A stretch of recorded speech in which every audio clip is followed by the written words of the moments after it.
Test.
Hey, Hop a day, everybody.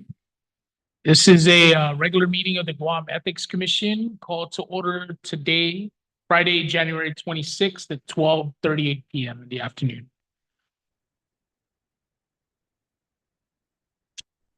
Could I call on the director to call roll, please? Yes, of course. We'll begin with Chairman Christopher Cruz, Present? Vice Chairwoman Margaret Takenko, Present. Commissioner Marilyn Borja is absent, Commissioner Dr. Robert Jack. We have Commissioner Daphne Leon Guerrero, who's absent, and then Commissioner Shannon Murphy. Present. Mr. Chair, with 4 out of 6 members present, we do have a quorum. Thank you, Director. Could we give the commissioners a few minutes to look over our minutes from our December 29th meeting? And when ready, if I could get a motion on those minutes, please.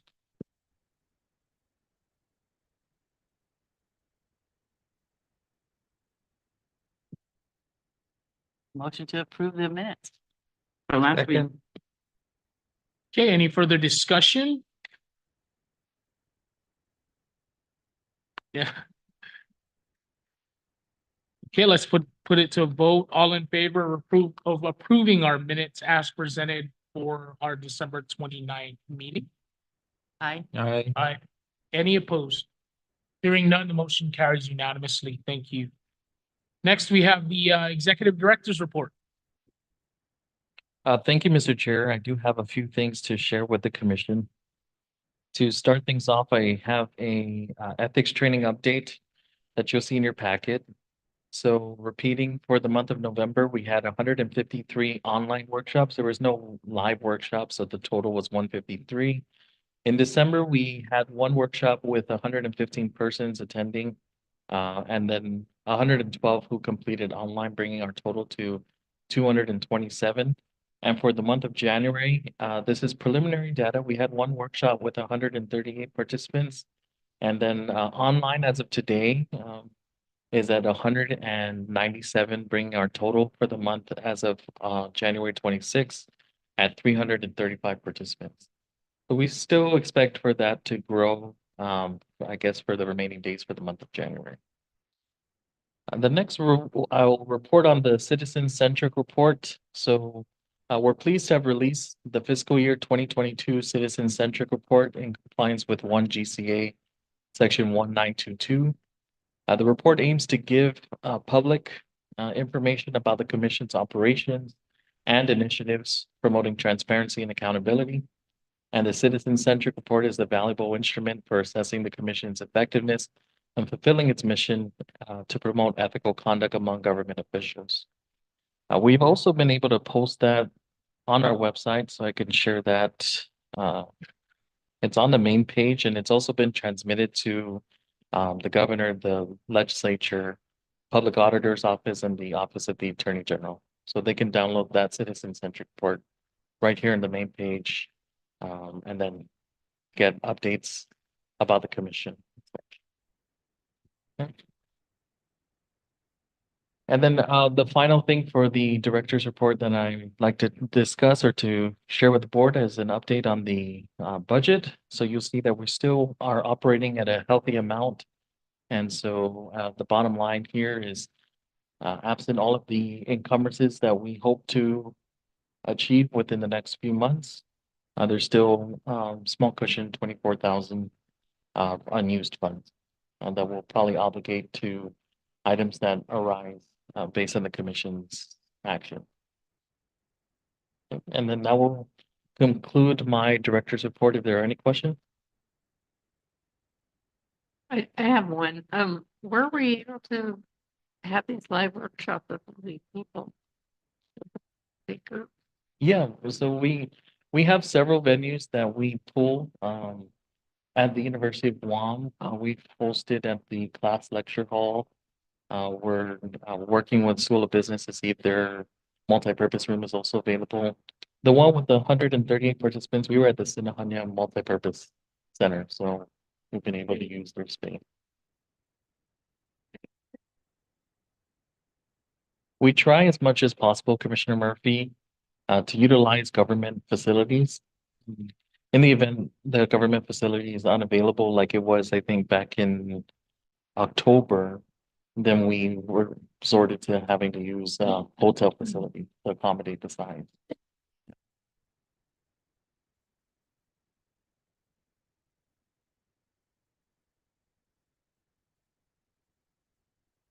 Okay, thank you, Director. Any further questions, comments from the commissioners?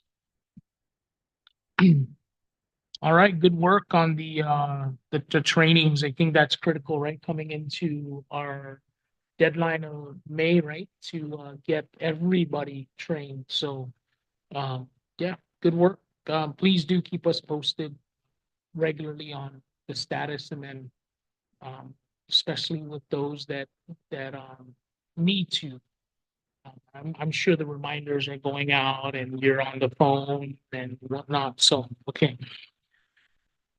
I don't think we have enough members to go into closed proceedings. So we will go ahead and move past item 4 of our agenda for the moment and go into item 5, unfinished business.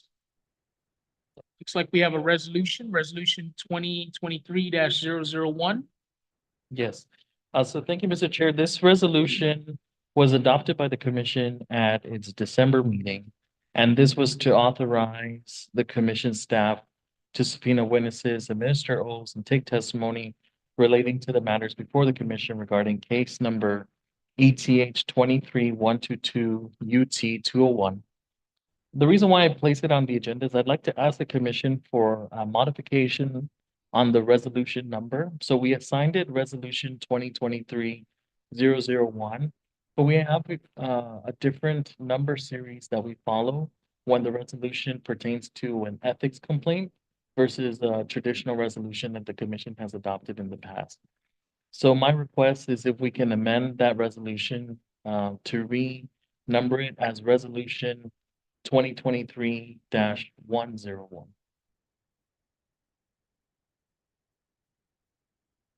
Okay, so we have a request by the commission to amend the resolution number.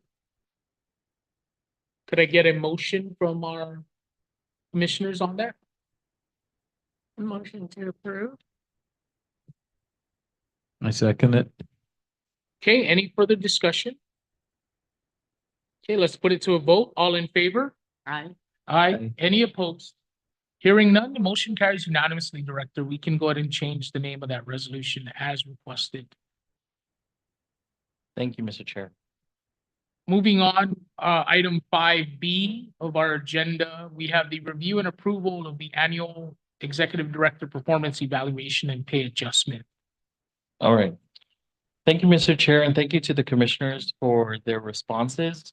The staff have sent out to each commissioner the evaluation rubric, which was received by all commissioners. We did, however, get information by Commissioner Marilyn Borja that she needed to resubmit, or I guess required more time to review. So her scores weren't included in the information, but we do have to share the summary. So you see, without going to each of the categories, because you're well familiar with that, there are a total of 5 possible points that you can score the director. And if I could look at the metric, I believe score 3 means satisfactory, meets the objective. Score 4 is that they exceeds expectations, and then score 5 was outstanding. So based on that, after reviewing the total averages for each of the categories, you'll see that the total score received was 219.6. And if I can zoom in with the total average being 4.58 on a score of 5. So we're just past the halfway point between exceeds expectations and outstanding. So I did also see, and it is provided in your packet, what the commission found to be major accomplishments or strengths that should be maintained. So thank you for that, as well as the areas that you believe the director should develop personally in the upcoming year. And I'm open to any questions or feedback if the commissioners would like to discuss those scores more specifically. This would be the opportunity for that.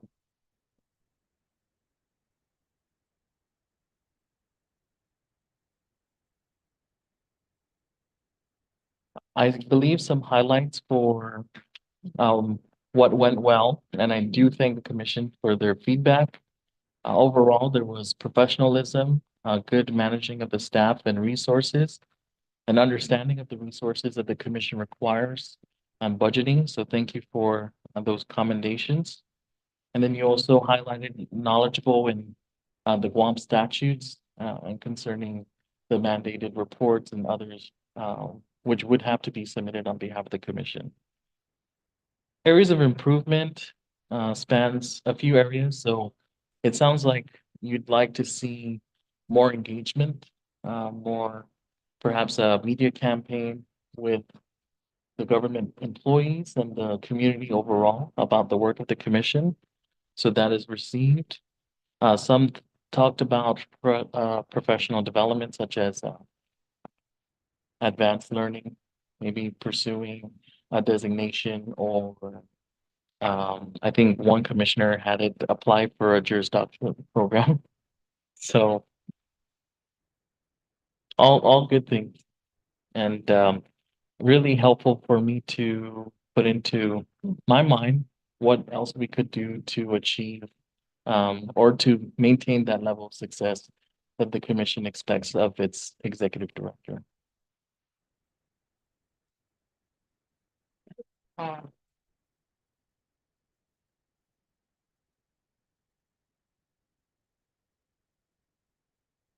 Okay, yeah, those are definitely all relevant items to look forward to, right? So I guess on behalf of the commissioners, job well done. Keep up the good work and continue to explore opportunities for growth and enhancement, both professionally and personally.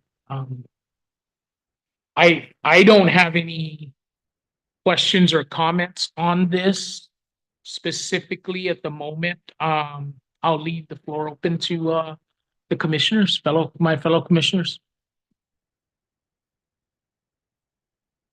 I have a comment. I just wondering, how are you gonna prioritize these? That's a lot of stuff. Are you guys like figuring that out, or are you gonna try and do all of these things? Or some the same thing, they're just in different words? Yeah, Yeah, I mean, and that's a great point. So ultimately, my goal is to achieve all of the objectives that you've laid out that you want us to pursue.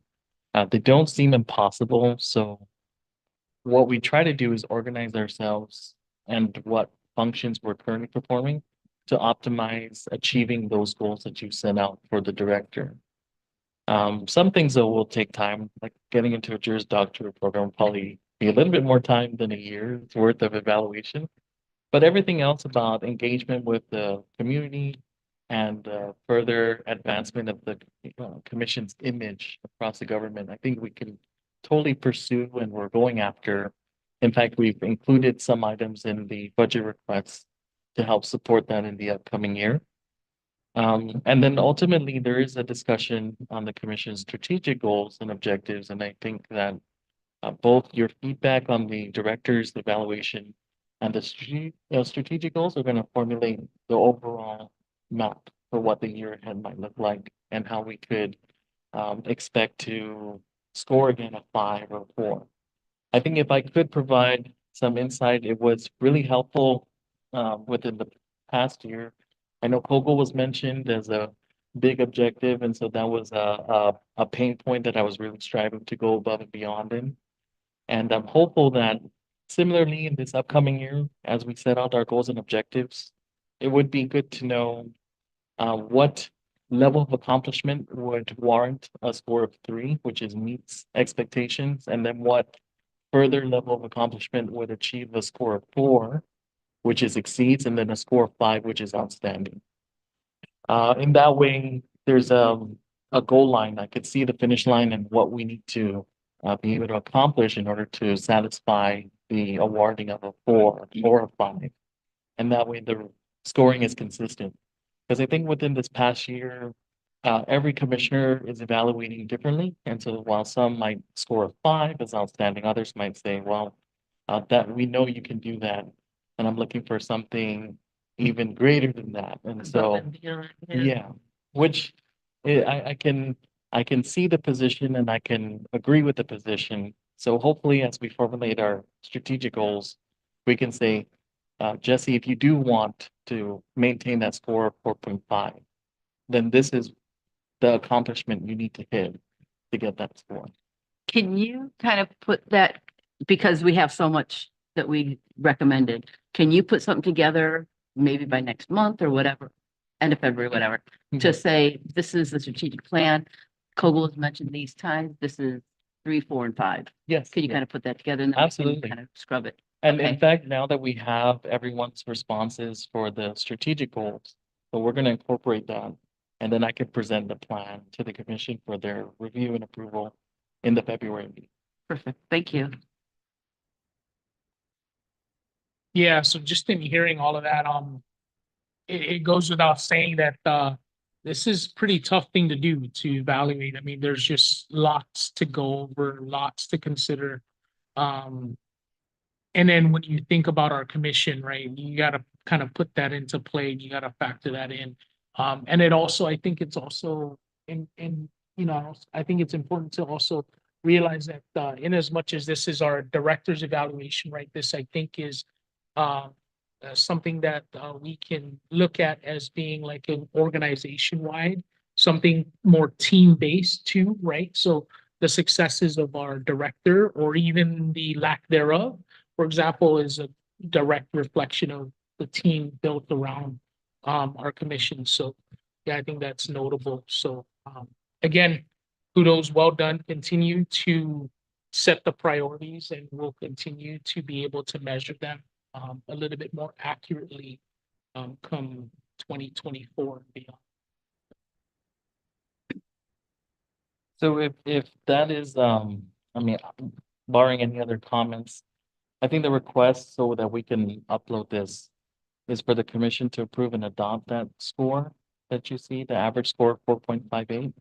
And then we're going to compile that and upload to our website. So if anyone wants to inspect what the commissioners evaluated, the executive director, they'll be available for public inspection. I think you should wait for Caroline to get hers turned in again. I mean, So statutorily, we're required to have one done annually. So I don't want to miss that requirement, that mandate. My anniversary is on the 26th. So if we go beyond that, it's a gray area, but I think if you approve the scores as of today and then Commissioner Borja submits hers, you can always supplement, you know, like replace the old report with the new one, but at least you have next year. a standing evaluation on file. I'm okay with that. Okay. Okay, can I get a motion to adopt or to go ahead and make public the executive director's evaluation? I'll motion that. And this is going to be subject, obviously, to receiving Commissioner Borja's evaluation. And at such time, the board will have to come back and amend the score and appropriately publish to the general public. I'll second that. Okay, any further discussion? Okay, all in favor? Aye. Any opposed? Hearing none, motion carries unanimously, Director. Right. Thank you, Mr. Chair. The second part is on the pay adjustment. So at the prior meeting, the commissioners had asked for a pay scale. So I went ahead and sent that via email along with the compensation policy established by 4 GCA section 6301. A, which reads employee compensation shall be based on internal equity and external competitiveness, as well as C, which says internal equity should be reviewed annually and external competitiveness at least every 3 years. You were also provided the pay plans. So I fall on pay grade T. In 2014, they approved the executive pay plan, which exhibits are provided in front of you on the screen. And I'm currently at a pay grade T7. And then in 2023, they updated the pay plans as such. And you'll see the pay grade band for letter T. Apologize if that's tiny. Pay grade T brings me right, not quite at step 2. So I'm a little under step 2. I'm in this weird place in between step 1 and step 2. When they implemented the pay adjustments for the 22%, typically the employee would receive a step-to-step adjustment. At the time when they implemented this pay adjustment, I didn't petition the commission to receive that adjustment. I preferred that we wait until the annual evaluation for any consideration on compensation to be made by the commission. I also found it helpful to do a study of all the executive compensation. So this data is pulled from the 2024 agency budget request published in January 2023. So it might be dated, but it is the full information we can obtain online. There are 40 directors that receive their salaries from an appropriation the legislature makes to that agency. So the list of 40 excludes those autonomous agencies that generate their own revenues. So it doesn't include, and they're typically highly paid directors, but entities like the Guam Power Authority, the Guam Water Works Authority, or the Port Authority.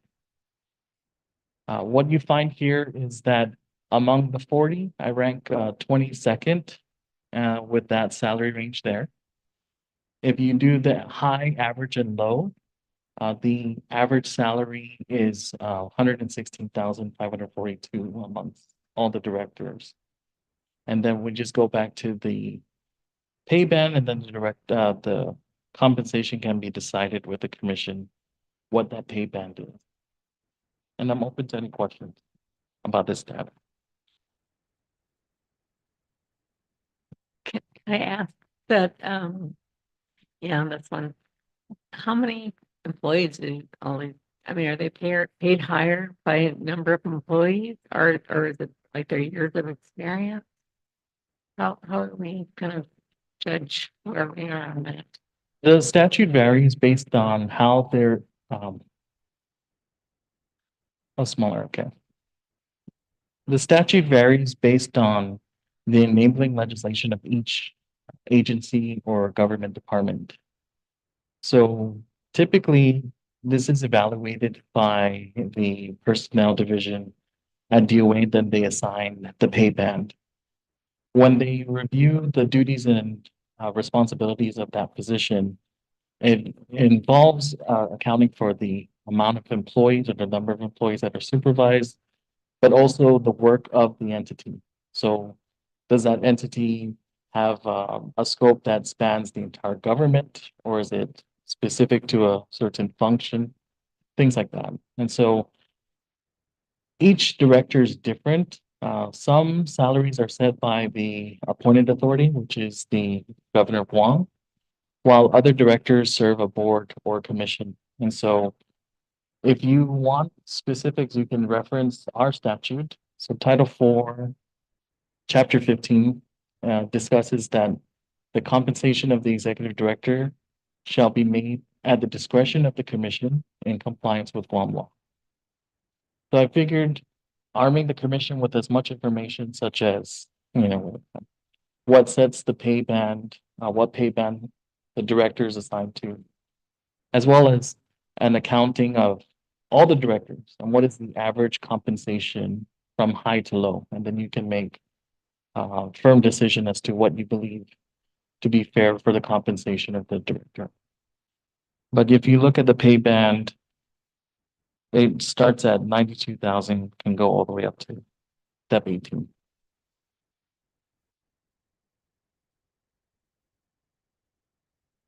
Another question I have is, do people usually get a pay raise every year or every 2 years, every 3 years? How does that work? So for employees, it's done annually for the first, they do it by steps. So for an employee to move from step 1 to 2, it'll be annually up to 7 years. And then beyond their 7th year, it'll be 18 months to progress from step 7 to 10. And then from step 10 beyond, 24 months evaluation.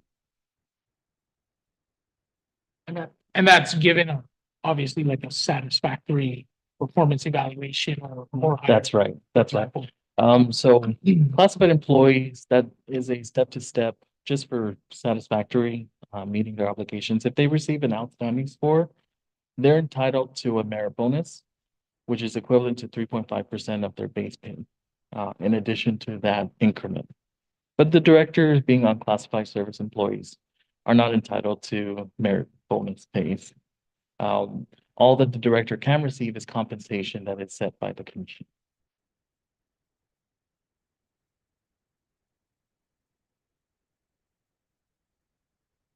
Any other questions from commissioners?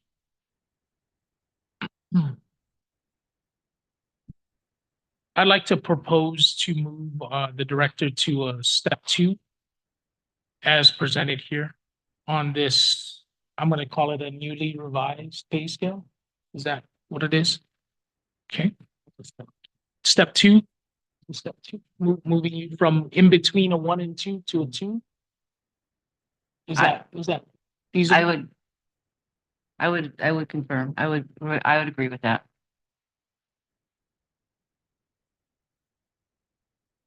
Also, I think it's worth noting, and maybe we can discuss further, that the director's average score on his eval is a 4.58. That seems to me that's a above expectations type score. So I think it's worth noting that as well. So the step 2 would be if you correct the position to be the closest salary that it's currently assigned. There Oh, would be okay. no adjustment that you're making to the salary. Oh, okay, I understand. But it actually is like $1,000. Is your Right. 95 Per annum. per annum? Yeah. Yeah. I feel comfortable with that myself. Yeah, I think given that, I think I'd like to go to step 3 if that's the case, if there's little to no change in the salary considering the average score on the evaluation that we just gave, for example. So I recommend moving the director to a step 3. I would, this is where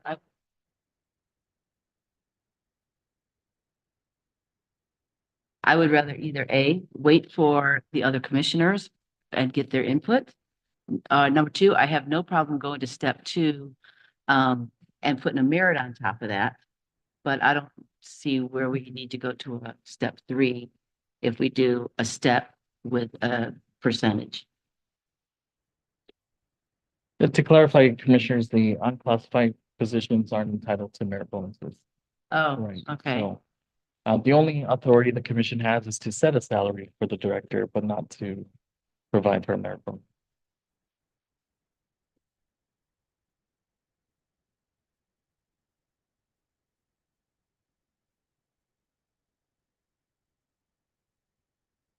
But, again, if the desire of the commission is to wait for the other commissioners, then I have no issue with that. We can defer this matter until the February meeting again and have another conversation, hopefully with the other members present. Or at least some staffing's on her way, right? She said 1. Yeah. We can, You want to take a recess and then we can give her a Sorry. call? Yeah, I agree. I'm just used to private sector and what normal increases are with satisfactory, exemplary, outstanding, whatever also. I also look at the position itself, how many staff they have, scope, all that kind of stuff. So it's kind of a combination of it all. But again, I just want to be able to see the numbers a little bit more because we didn't have the information of the other directors, for instance. And I don't believe we had a copy of this. We had the old pay scale only.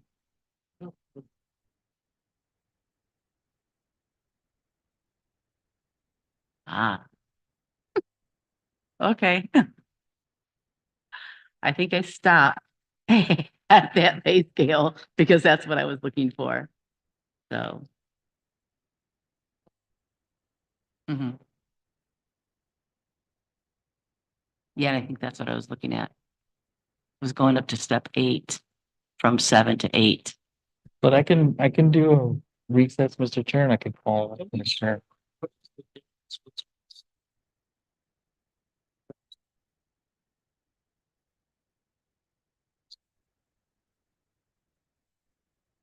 95, 235, 298, 256.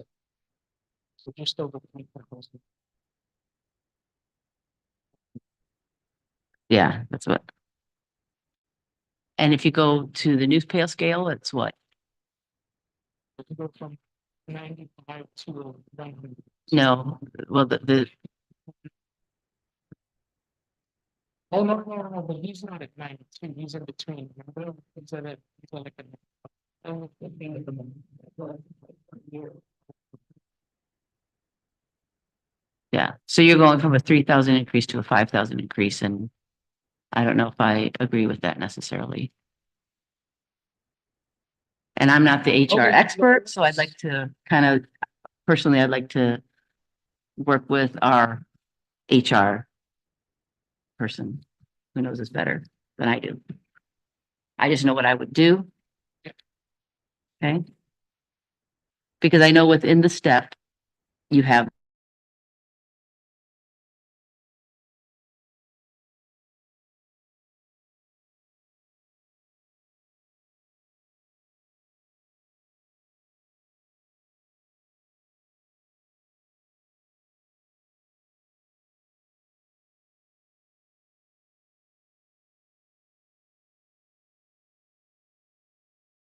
But but because you're in there, but you're in between.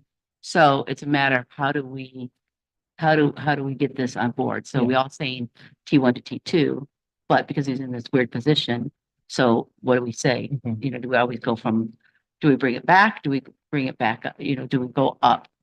And again, that's where I would want to work with Daphne, our commissioner, get Daphne, the younger, since Yeah, we that's her background. definitely, Okay. We'll see what happens. Is there a requirement to, oh no, we can disclose this even next meeting, for example? You can. What the mandate again was on the evaluation part, so we've dispensed of that. Okay. The salary conversation, I think, can happen at the February meeting. Yeah. If that's the desire of the commission, and I have no objection to that as well. All right, I mean, given that, I just messaged, Mr. Daphne asking if she's on her way or if she'll be joining us at this, I haven't heard back yet. She did that, so, we'll go ahead and, table this for next meeting, all right? Can I get a motion on that, please? And this is specifically for the, pay adjustment. Right. Portion of things. I make the motion to table it till our next meeting. And I'll second that motion. Okay, any further discussion? Yes, what I'd like to do is for the next meeting is get the history of the pay raises so far that you've had, so we can look at the historical data for you in particular. Thank you. All right, any further discussion, any other comments, questions? Okay, all in favor? Aye. Any opposed? Hearing none, a motion carries to table this particular item. Thank you, Director. Thank you, Mr. Chair. And then on that note, I know item B was relative to the boardsmanship training, but I know the conversation has lent itself to say we want for both Commissioner Borja and Commissioner Leon Guerrero to be involved in those conversations. So I'd like to request that we just table that item as well. Okay, there is a request by our director to table items 5C on our agenda until we can get the remaining commissioners on board with those. Can I get a motion on that, please? Motion to table. Second it. Any further discussion? All in favor? Aye. Aye. Any opposed? Motion carries unanimously. Item 5D. All right, thank Director? you.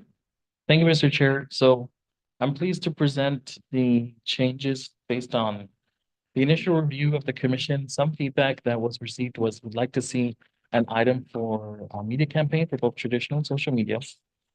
I made some adjustments here, and I can highlight that for the commission.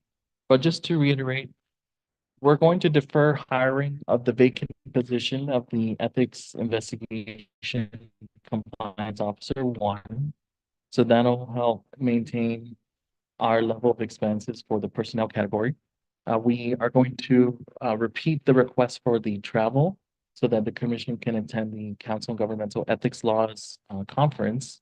And then there were some slight adjustments you'll see for contractual, which I can go into the itemization of why the contractual costs have gone up. Office rental will remain the same. Supplies and materials, we made a reduction to help offset some of the increases. Equipment, we added one thing. There was a new Guam law that required that all government offices maintain an automated external AED. So we're going to budget for the purchase of that for the FY 2025 budget. Since there's no anticipated recruitment in fiscal year 2025, we removed the drug testing budget item. And then the miscellaneous category saw a slight reduction. So if I could show you the changes.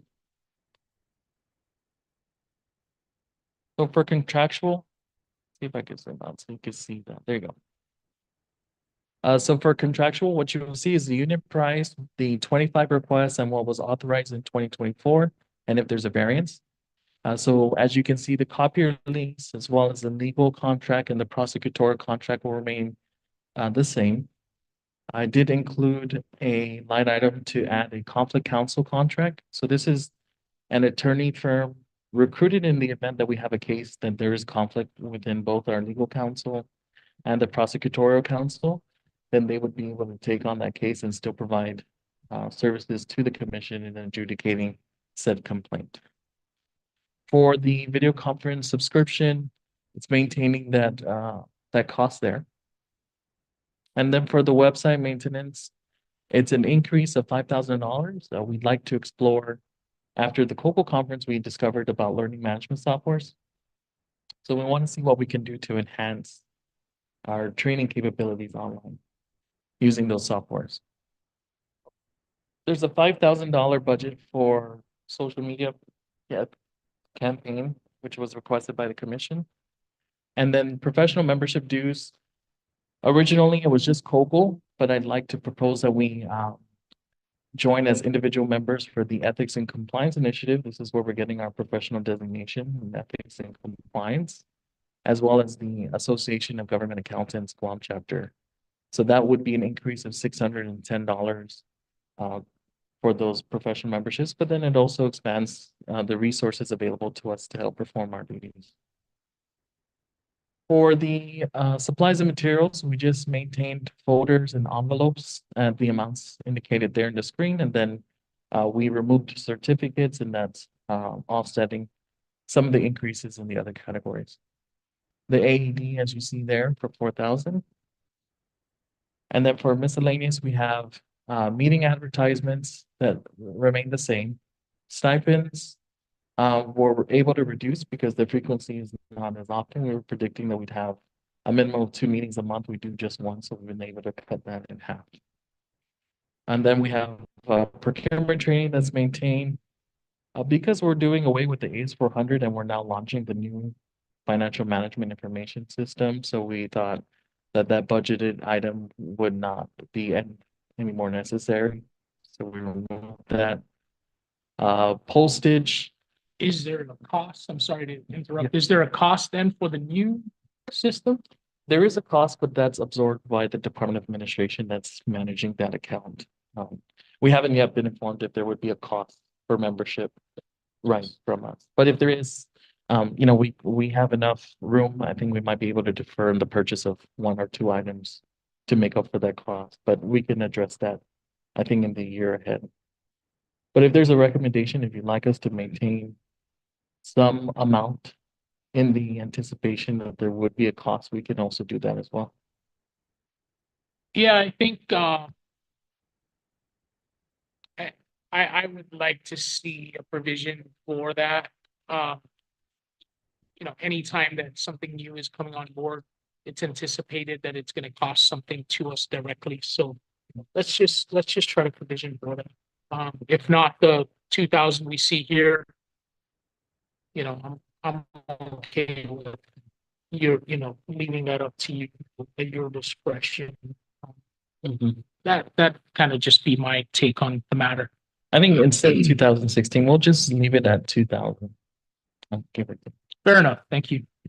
Okay, and then for the postage, we were able to reduce it, so we had, I think, the assumption of 500 envelopes because each complaint could have several iterations of messages, and we do certified mail for each of those messages, but we're reducing it to 100 to try to maintain costs and judging by the frequency of the amount of complaints that come in. So you'll see the savings there. And then we added the new item, which is an ethics training venue rental. So despite using government facilities, they still do charge the commission for use of the facilities. And so we're factoring in one workshop a day at that rate and that being able to provide it. So the assumption is if the government can provide the full appropriation request that's produced by the commission, then we can consider deferments of other things like the ethics training, etc. So I imagine you probably want to know the grand total.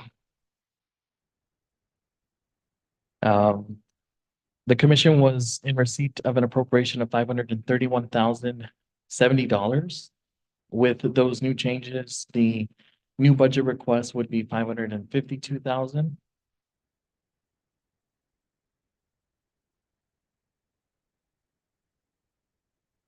So it's an increase of 21,610.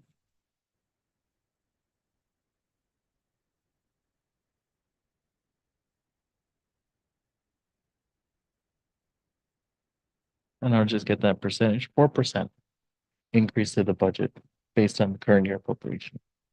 I ask a question, what about the fund that we get for the people paying for their training?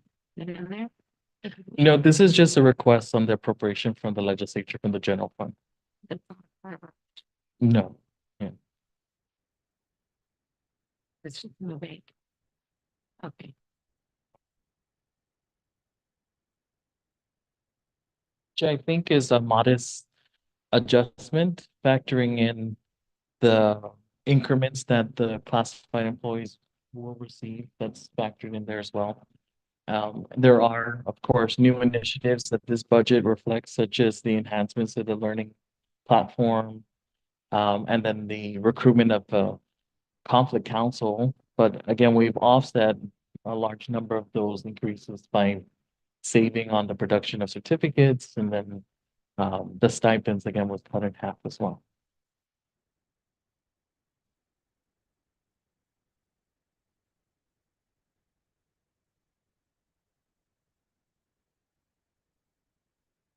Any questions, comments from the board?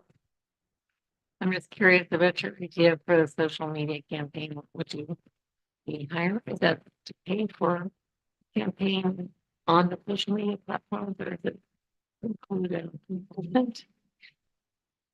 No, I think we're just putting a line item anticipating that there will be costs for materials or items. If we wanted to produce things that had helpful information and that people could use as magnets on the cubicle. Um, that's what we had in mind. Promotional items that talk about what is the ethics codes and what might be helpful tips for every employee that they can maintain at the workstation. Those were some of the ideas. But if there are other ways that we can leverage certain companies to help support the mission of the commission, then we would present that to the commission for their approval, saying, here's a proposal. If you want to place some of the funds there, then you can decide that in fiscal year 2025. Or I'd imagine things like micro learning snips on Facebook or Instagram, or I don't know, a short commercial on YouTube, for example, would kind of fit in with Yeah, that. yeah. Right? As opposed to actually hiring a professional to come in and produce that, for example, in like a mass media type outlet.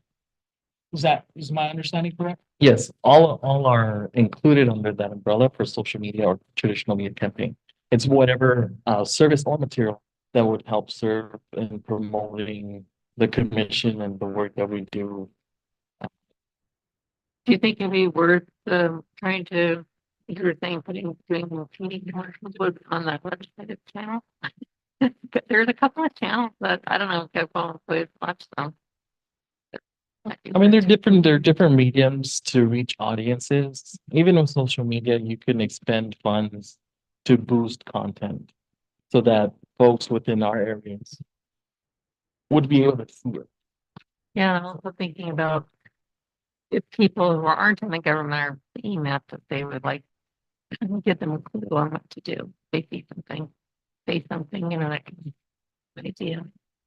But again, all the planning will happen at a later date. I think once we get a good idea that either the legislature will honor the request and fulfill it, or they give us status quo budget. And so I think those discussions will happen maybe around September when the budgets are actually passed and either signed or any other action. But for now, what we're saying is we're putting a line item in the budget request to reflect that we do want to spend some resources in this area to advance our visibility and the work of the commission. Okay, I have one more question. Where you have that, another attorney for if there's a conflict. So would that be, so you have money set aside for an attorney and then for conflict. But if the first attorney, that has a conflict, then we wouldn't be paying them, right? Would only be paying for the other attorney. You would only pay for services rendered. And so what agreement we currently have with our existing attorneys is we request a work plan and then the attorneys will produce the amount of billable hours that they expect to use up for the work. So depending on the issue, it might go to legal counsel's desk or it might go to prosecutorial counsel. And if it can't go to either, then we go to conflict counsel's desk and ask for said work plan. And then we draw down from those funds. Yeah. So do we get a report that says this is what we allocated and this is the actual? Yeah, for their, their time, what they expect. Always, whenever we get a work plan that says this is the anticipated billable hours, they match that. We've not seen them overestimate and then produce less than the work. But know that the computation of the billable hours has been rather, I think, consistent. We're not claiming 5 billable hours for a one-page review of a question. Okay. Things like that.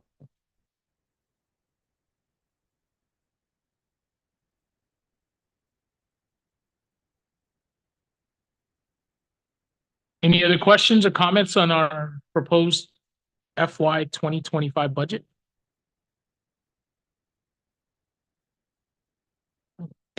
Yeah, where in here do we have funds for like poster campaign? Where would that be here? So we've got some ideas when we talk about strategic. Yep, that would probably be under the same media campaign budget. So we can draw from those funds if approved at that level. Then we can say we're gonna spend this much towards those types of media mediums that we can promote.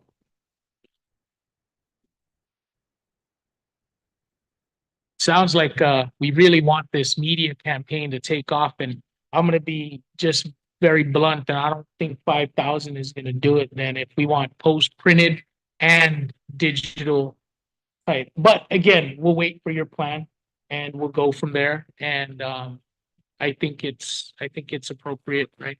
To kind of get those going anyway. So And to pacify those concerns, ultimately, if the commission does the granting of its full request by the legislature, and we do explore what the proposals come in, and we find that, 5,000 was insufficient, the commission has a lot of latitude to reevaluate the spending priorities at what levels, and then see where they might reduce the spending category and take those proceeds and reapply it to the media campaign.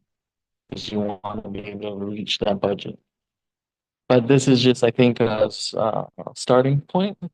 And then we can say, this is what the commission is requesting. It's a 4% adjustment forward in the budget request based on FY 2024 levels.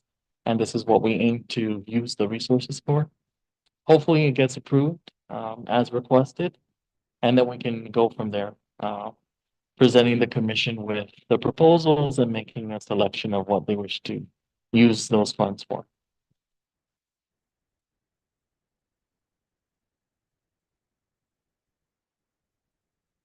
okay, any further discussion, any other items? Okay, can I get a motion to adopt our FY 2025 budget as presented? Yeah.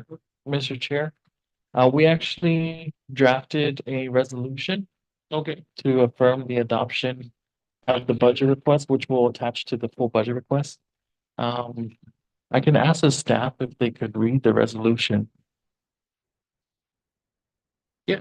sure. or if you'd like to just read it out.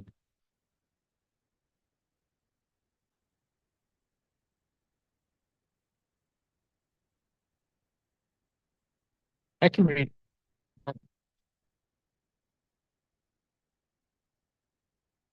Okay. This is resolution 2024-001 relative to adopting the fiscal year 2025 budget request for the Guam Ethics Commission.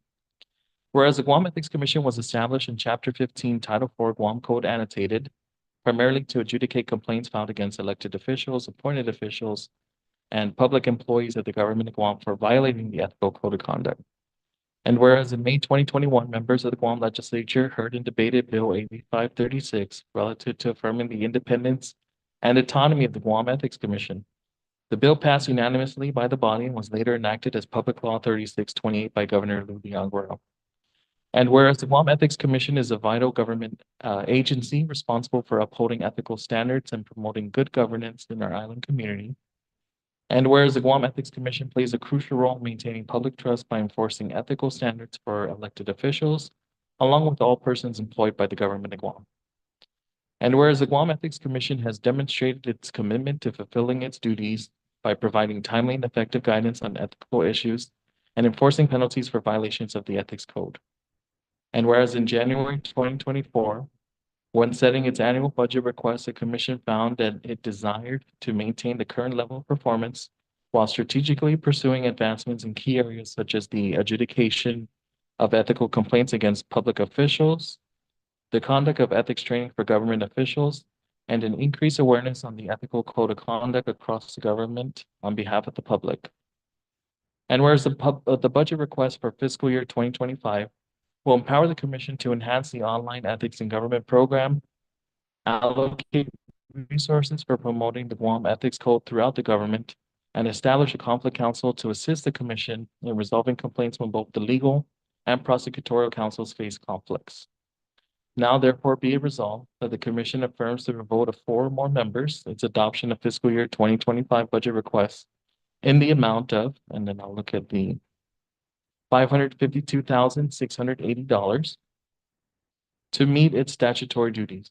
And be it further resolved, the commission directs its executive director to sign on its behalf all required budgetary forms and to transmit said budget request to the Honorable Lourdes A. Leon Guerrero, Imagahagan Guahan, and the Honorable Joe S. Nagasin, Senator and Chairman of the Committee on Appropriations and General Government Operations, Imina 37 na legislatura en Guahan. And be it further resolved that the chairperson of the Guam Ethics Commission certify and attest to the adoption hereof, and copies of the same be transmitted to the Honorable Lourdes A. Leon Guerrero, Imagahagan Guahan, the Honorable Joshua F. Tenorio, Segundo na Magalahan Guahan, the Honorable Therese M. Terlahi, Speaker, Imina 37 na legislatura en Guahan, and the Honorable Joe S. Nagasin, Senator and Chairman of the Committee on Appropriations and General Government Operations, Imina 37 na legislatura en Guahan. Passed and adopted by the Guam Ethics Commission on this 26th day of January, 2024.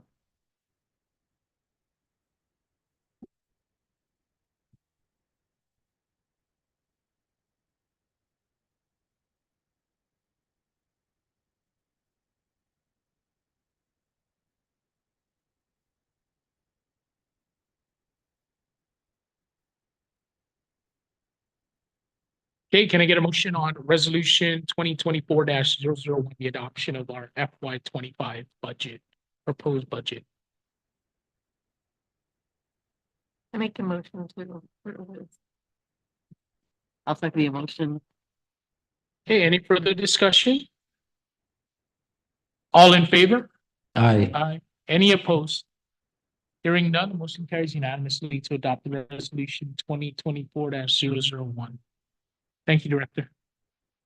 Moving on, we have item 6, new business. Commission to act on the following case. We do not have the required quorum to address 6A, so we will move to 6B. Director? Thank you, Mr. Chair. This is relative to reviewing and approving the professional membership listing. So just to reiterate, there are professional organizations that we wish to be a part of.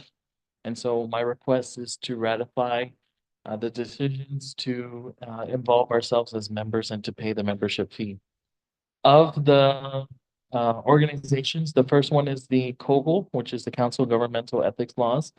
It's been in the commission's budget request, and I know the commission desires to maintain membership, but I just thought it'd be formal that we go ahead and place that before the commission to see that the membership dues is $445 for the organization's membership, and to ratify the commission's desire to spend the resources to be members. The second is for the Ethics and Compliance Initiative. This organization empowers other organizations to build and to sustain the programs that are proven to increase integrity, assisting leaders with creating strong ethical workplace cultures and successful businesses that do the right thing. So management had already subscribed to individual memberships, but I was hoping that the commission could ratify that decision and say that it concurs with the joining of the ECI. And then we've yet to join AGA, but this is a request. AGA is the association that connects and empowers financial related professionals with whom support government from financial management to IT, HR, cybersecurity, and more to advance good government initiatives, grow their expertise, and accelerate their careers. That membership dues is $315, which is $105 by 3 members. So that will be the 2 investigators and myself. And that is my request, Mr. Chair. Thank you, Director. And I imagine once we, or if we do, approve of these memberships, right, that you'll be regularly attending meetings of the AGA, attending webinars, conferences, and any other initiatives related to COGL and the ECI and then even AGA. Is that in line? Yes, that's correct. And in fact, to highlight also as a part benefit for joining the AGA Guam chapter as an example, if there's a desire for the staff to pursue the Certified Government Financial Manager designation, then there is a link between the CGFM professional designation, and AGA, where they get a discounted rate and access to the learning resources as being members of the organization. So that would provide savings and is an ultimate goal for us to further enhance our capabilities. We'd like to pursue, like the Ethics and Compliance Initiative designation, other designations that promote good governance. Okay. I'm in support. Do you need a motion for this or? Yes, a motion. would- Okay, great. I'll give a motion to approve the membership listing to join the 3 memberships continue COBOL and add ECI and AGA. Any further discussion? All in favor? Aye. Any opposed? Okay, motion carries unanimously. Thank you, Director. Item 5C, the review of the, I'm sorry, 6C, excuse me, review of ethics and government program training fee for FY 24. Director? All right, thank you, Mr. Chair. So at the last meeting, I was discussing about the ethics and fines and fees account. And just to reiterate, I think there was a request to provide the annual summary. We gave this March of last year, so that was provided in your packet. So this is talks about a detailing of when the fund was established, what amounts were loaded, excuse me. And then the expenditures from said fund. So following March 2023, this is the latest report. So our beginning balance was 92,638. And then you'll see the deductions made thereafter. So we have, after liquidating purchase orders with unused funds, a balance of $71,185.37. The reason why I'm presenting this to the commission is in fiscal year 2024, the commission had adopted its budget request of $530,000 annual budget. And we saw that it was satisfied. So I'd like to petition the commission for consideration to waive the training fee for fiscal year 2024 for 3,000 participants. We have been billing and there are some agencies that have paid into that billing. In fact, from April to January. Let me get that number.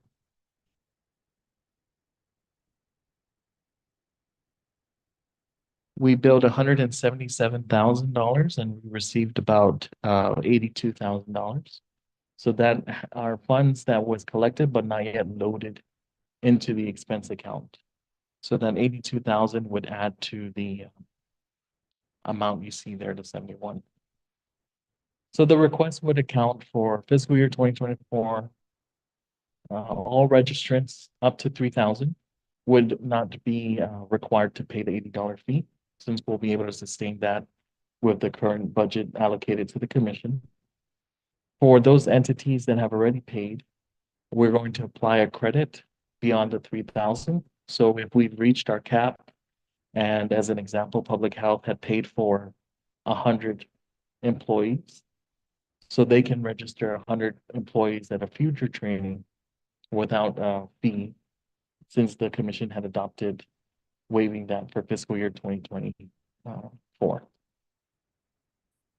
So Director, just help me understand here. We billed for 177,000 and we collected some 80,000. Is that?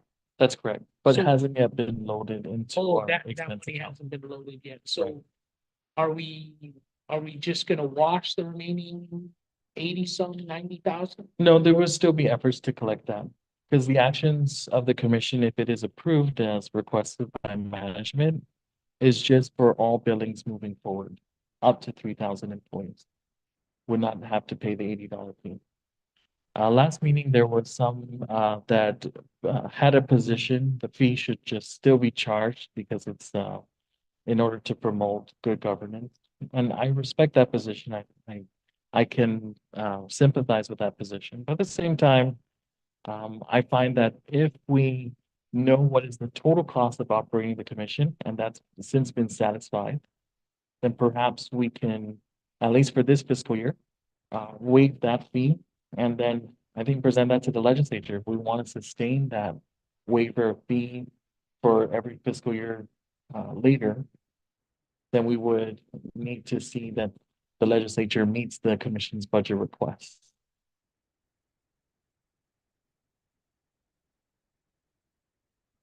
How are you going to choose who's going to get the free classes?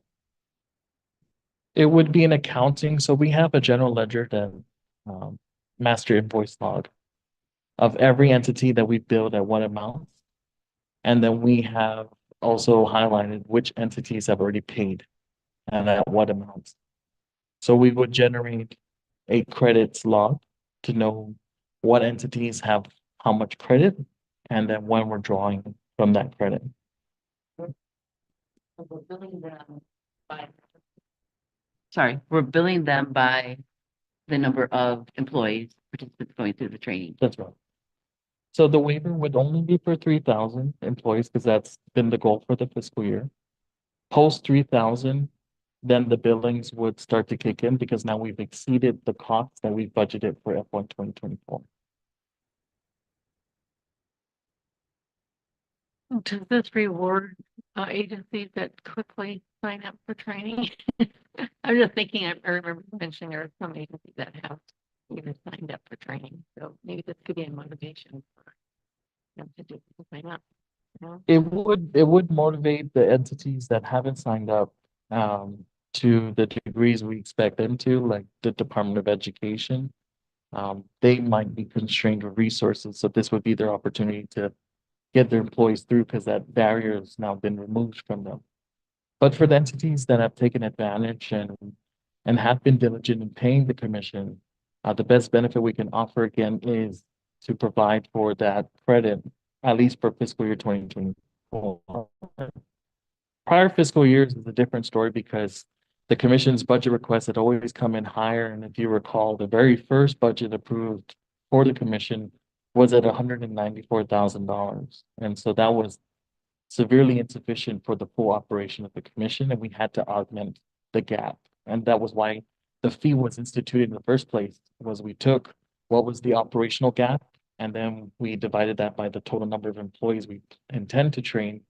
And we came up with $80 as the training fee, which was a reduction of the original fee was $125. So that was a discount in and of itself. We were just applying what was going to be the break-even costs for hosting this training. Now that we've broken even with the full appropriation and we received that extra 126,000 appropriation from the excess audited FY 2022 revenues, that's why my petition is for the 3,000 employees moving forward post January 26, that fee be waived because we have the funds that are required to maintain the operation for that many employees. But in your listing there, you have most of the money that we bring in is used to pay the trainers, right, and attorneys. Yes, it covers all the expenses for the training. Sure. I think it's like, So ethics trainers, legal counsel, whatever, again, has been the gap for the budget year. We've applied that to the fines and fees account. Our other budget, we have also have the prosecutor. That's right. So, and then it's up to the legislature as they decide which entities get what amounts. Our request is what we fully require to operate. If you've met it, then we know that we can take those items off of the ledger for fines and fees and now apply that to the general fund because they've given that to the commission. If not, then this is where I think the fines and fees is supported because now we need to pay for it somehow to sustain those performances.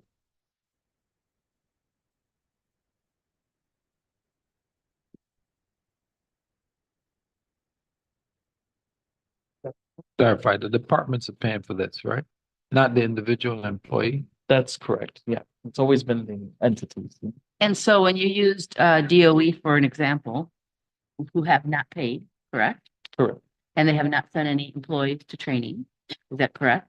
correct. So Only, we're, I mean, in fairness, only recently, just yesterday, okay, they gave us a purchase order that they'd like to start sending 50 employees each month, but they're not going to meet the goal of May 2024. If they just give us 50 employees each month. They have 3,000 employees that need to get trained. okay, But to your point, sorry. okay. But, so the agencies that have already paid, we're looking at crediting them, right? But if we're going to allow somebody like DOE, thank you, shoo, too many DOCs, DOC, to come, to do it without paying or whatever at this point, because we still have to get those numbers in, right? Because they might have that. So then we're still gonna be in arrears, so then we'll have somewhat an AR issue. So we don't necessarily give it by a warning per entity. We have registration links that get uploaded. And then we close that once a certain capacity is reached. Right. It depends on it's a first come, first serve. So if another entity comes ahead of the DOE employees, then they would be service person, would obtain the credit. That particular agency would obtain the credit for that period. So it varies. It's hard to say. I see what you're getting at. If we gave all 3,000 employees to DOE, there's none left for any other office. But it's not to say that DOE would get all the slots. It's whoever registers first. It's not only that the 3,000 employees, it's more of, wait a minute, we have this, dollar, we have this, bank of money that we can use to credit 3,000 employees. Okay, but an agency is going to send employees who have not put any money into that bank, right? And then we're going to be able to train their employees so that they are now in a receivable state because they haven't even paid for their 50 a month. So the entity that banked for the $3,000 credit is the Guam legislature. Because they appropriated to the commission. The commission in the adoption of its FY 2024 budget said, if we want to continue adjudicating complaints and giving ethics training for 3,000 employees, the cost is 530,000, which they've met. So now we're saying, based on meeting the commission's full operational cost, the fee is not necessary for FY 2024. If in the future that appropriation level drops or is not met, then I think we will appear before the commission again and saying we need to reinstitute this because we have enough to cover X number of employees, but not the full amount. I just think it might be a little, if I were a director of another, of a government agency, and then I found out, well, maybe they're not gonna charge us this year, maybe don't charge us next year, and then they'll stop putting them in their budget. You might get, I'm not sure, but No, it's a valid point and Yeah. position. I mean, there's no argument there. Um, I don't know what to do. there's nothing to dissuade them. Maybe So I don't know. instead of having $80. Yeah, bring down the fee or something, but yeah, I just hate to see it. because if there's gonna be a credit, it's almost like giving the credit to people who've already paid versus, the agency that already budgeted the money and put the money in there. Right? I mean, Mhm. because everybody's needs more in their budget. I don't know, anyone saying like, oh, no, I have way too much money. They're all wanting more. So it's like, okay, so all the other agencies are supporting DOE to an extent. Yeah. Mhm. So I don't know if that's, I don't know how the government feels about that or other agencies feel about that. But I just, I understand where you're coming from, but I Yes, just, yes. again, it's a different mindset. It's a delicate situation. So I think the position we're articulating to the commission is ultimately the commission knows what it requires to run operations full speed. And we've said that amount equals this number, which It has. it has provided. So, I won't be one to lobby maintaining it because it might be perceived as profiting when we're not in the business of profiting. Right. Or taking more funds than is necessary. Agreed. But again, I don't know how to uh, sort of address those concerns because they're valid concerns that if an entity says, well, this year they didn't pay, maybe next year they won't, so I'll defer. I mean, that's a risk, but ultimately the commission still has an obligation that these employees must fulfill. And if these employees fail to uphold that ethics training mandate, then they're subject to the violations of the Ethics Commission. You know, the Ethics Commission can then write that the following employees have failed to uphold the mandate of ethics training. We can publish that. I mean, that might be in itself a penalty to be publicized by the Ethics Commission as being a non-compliant entity. That could be an opportunity for us to pursue in order to address, you know, those that might get lazy and say, I'm gonna wait until it becomes free. I'm gonna let them pay for me and we'll just take the ride. Yeah. Yes, but the commission Right. can still publish, right, and to hold those officials I accountable. was thinking when we first started the ethics commission, you know, I think when I took the ethics training with Vince, that it was for all the daily principles. That was 5 years ago, was it? So there's Almost still 40 years. I'm done with 4. time flies.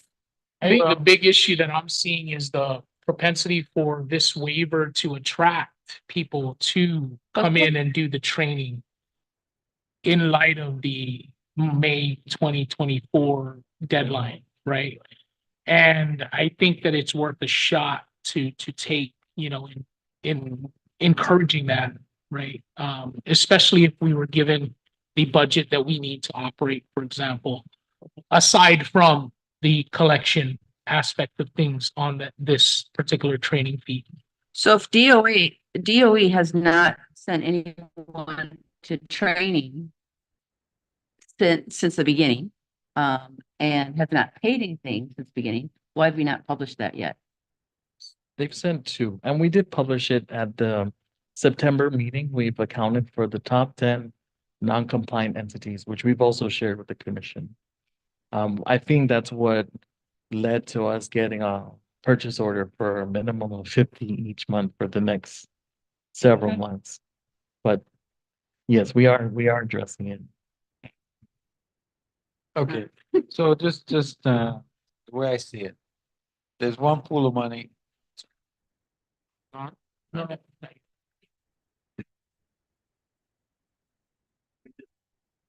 oh. I see the light. Run from the light. Anyway, it's one pool of money. Either we get it or the entity gets it that we're training, correct? So, Yeah, it's just where the money came from. So- Well, It's either he gets it, the payout, or we give it back. Okay. okay. Okay.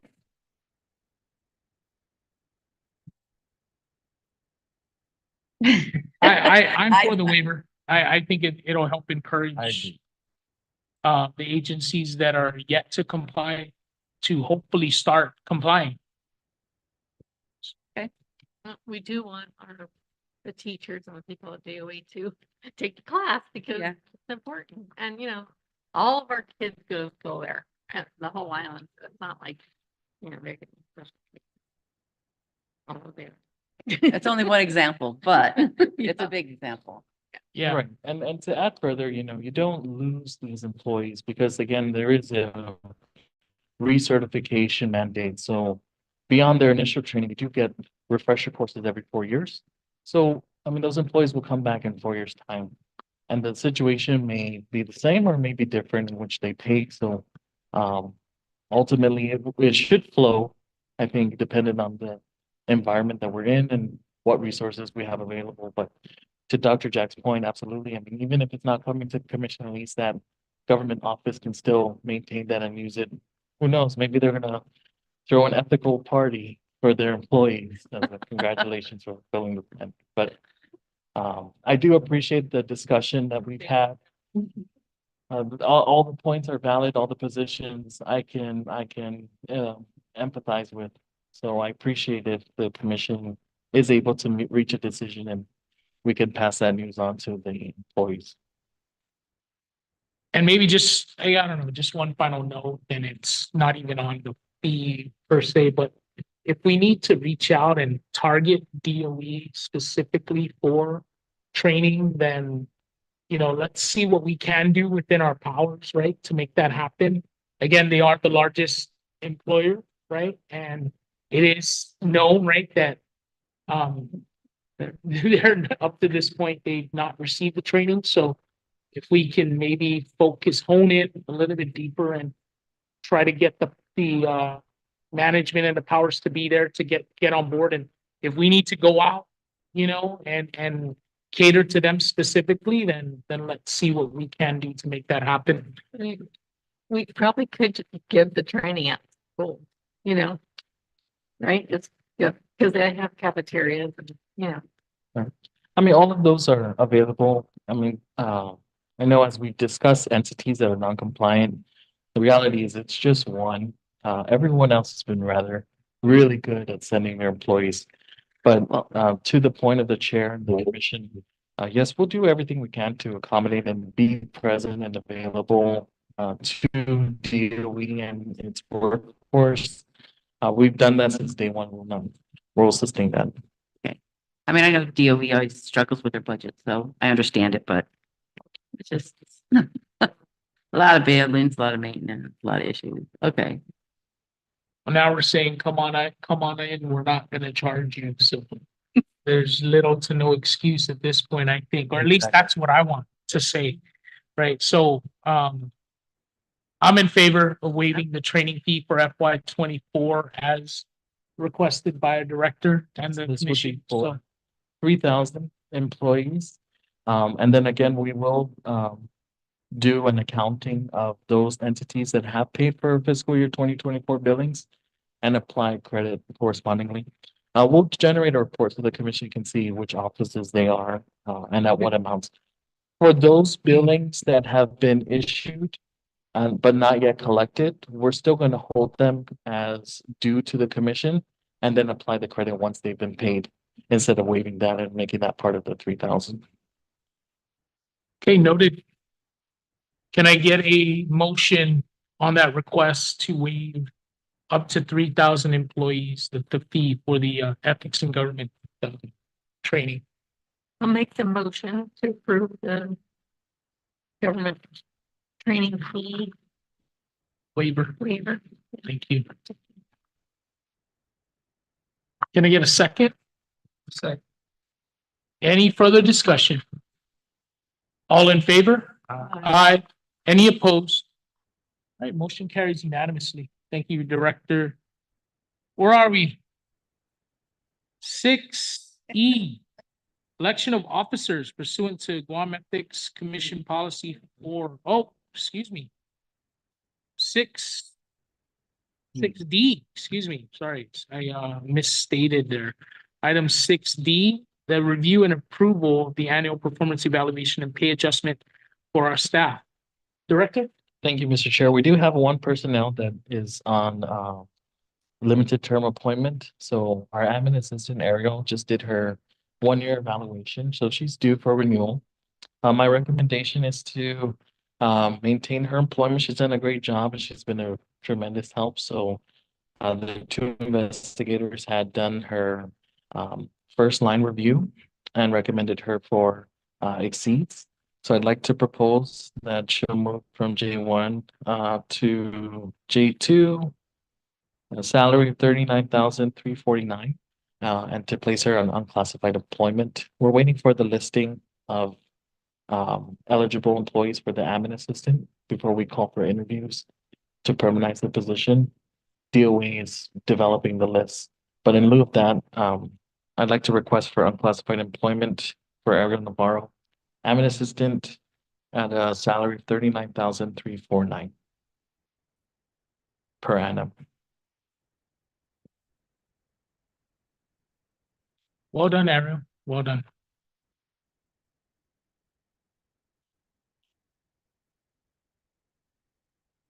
Can I get a motion as requested by a director? Can I just ask what the current, what increase that is?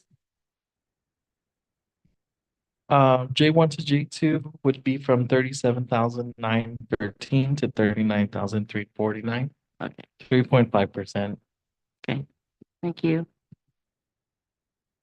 Any other questions, concerns, comments? Okay, can I get a motion on this matter? I'll make the motion to approve that. I'll Yeah. second the motion. Okay, any further discussion? All in favor? Aye. Aye. Any opposed? Hearing none, motion carries unanimously. Congratulations, Eric. Item 6E. The election of officers pursuant to Guam Ethics Commission Policy 4. Director? Yes, thank you, Mr. Chair. So last December meeting, the commission adopted GET Policy 4, which discusses the election of officers. So that term of office begins January and re-election is due in January. So the floor is open. All members are eligible to serve. The term limit is upon serving 2 consecutive terms, but no member has served 2 consecutive terms. If possible, I'd like to establish the slate of officers for calendar year 2024. The positions available are chairman and vice chair. So if I may, I guess, conduct the election, otherwise unless you wish to defer, but I'd like to request opening the floor for nominations and to receive the nomination for chairman. I'll continue to nominate Christopher Cruz. Is there a motion to close the nominations for chair? Moved by Commissioner Murphy, second by Moved it. Oh, I don't know. I haven't accepted, so no one asked. You had a smile on your face. You're fine. So nominations are now closed. Commissioner Cruz, do you accept the nomination? Yes, I accept. Thank you, Commissioners. Thank you. Okay, now that the applicant or the nominee is accepted, all those in favor of electing Commissioner Cruz as chairman, please signify by saying aye. Aye. Any opposed? It's been, Mr. Chair, you didn't vote. Unanimous? Aye. Unanimous. Thank you for that election. And now that the chair has been elected again, I'd like to pass on to the chair's responsibility to elect the vice chair. Okay, can I go ahead and open the floor for nominations for our vice chair? Yes, I'll go first. Or Dr. No. Jack, go ahead. No. You first, Dr. I Jack. nominate our current vice chair for the vice chair. Sure, you don't want that opportunity yourself? That's that's what I was gonna say. I have to be sworn in again. Any further discussion on the matter? Okay, Madam Vice Chair, do you accept the nomination? Yes, I do. To continue as Vice Chair, very well. All in favor? I Aye. Any opposed? Hearing none, congratulations again. Your officers stay the same. One more year. Yeah. All right. Yeah. Yeah. Right. Okay. All right. Any announcements? I just have one. So we do have the confirmation hearings for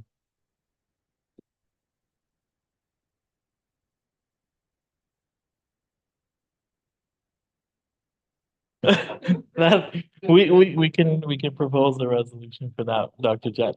But just one, so actually a couple. The confirmation hearings for Commissioner or Vice Chair Tekenko and Commissioner Leonguero is set for next week, Thursday, February 1st at 2 p.m. So I'll be there to support the nominees and hope for their quick reconfirmation. The second is just so that you have it on your calendars.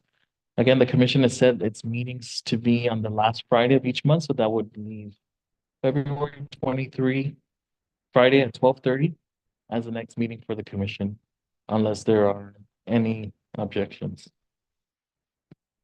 I'm sorry, Director. One more time. What was the time? 2 p.m.? 2 p.m. on February 1st for February the 1st. confirmation hearing. Yes. Okay, And then the meeting will be February 23 at 12:30 p.m. Friday. Just let you know, I will be off island during that. I'm gonna be going on a trip to Vietnam. So, uh, I'm sorry. I didn't-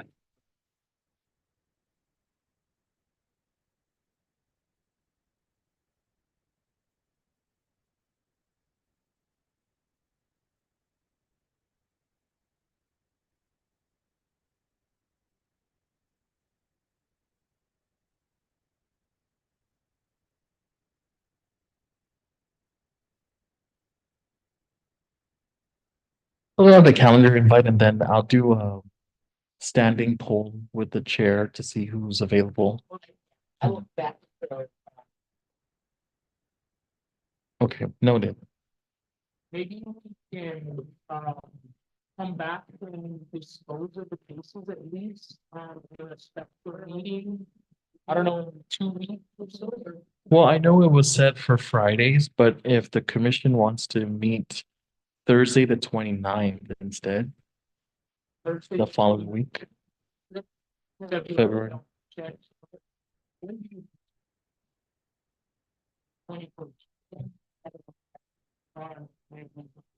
The Friday, so what about the 16th? Do we have time to publish a meeting for the 16th in the event that we can get 5 members? We can take care of this.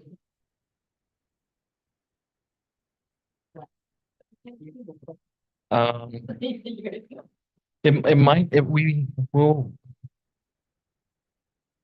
I'll put out a poll and I'll gauge between the 16th and the 29th and see where we can gather 5 members. And Why, we'll- why don't we kind of use, I don't know how the 8th, the 9th, and the 15th and 16th work? That's Thursday, Friday, Thursday, Friday. I don't know. Yeah, I'll send out. Putting it out there. I'll 8th to send out 9th a- isn't enough time to put it out there. It's not, right? Right, Yeah, but- it's just, that's what I was.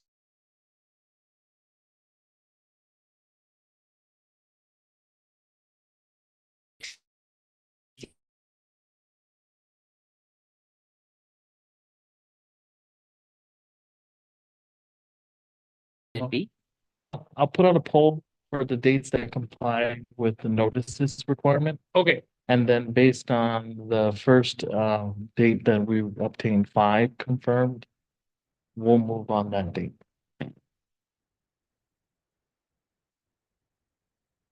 okay, very good. Any other announcements? Commissioners? All right, hearing none, can I get a motion to adjourn our meeting?